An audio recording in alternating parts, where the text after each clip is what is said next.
नाशिक शहरासह जिल्हाभरात मागील 24 तासांपासून पावसाचा जोर कायम आहे।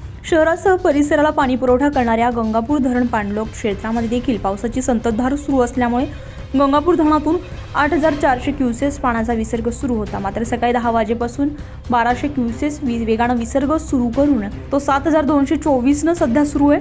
त्यामुळे गोदावरीचा पूर थोड्या प्रमाणात कमी होऊ शकतो। तसेच आणखी 1-2 दिवस मुसळधार पावसाची शक्यता वर्तवली आहे। सध्या नांदूर मध्यमेश्वर धरणातून 59367 क्युसेस वेगाने पाण्याचा विसर्ग सुरू आहे। त्यामुळे नदीकाठच्या रहिवाशांना प्रशासनाकडून सतर्कतेचा इशारा देण्यात आलाय।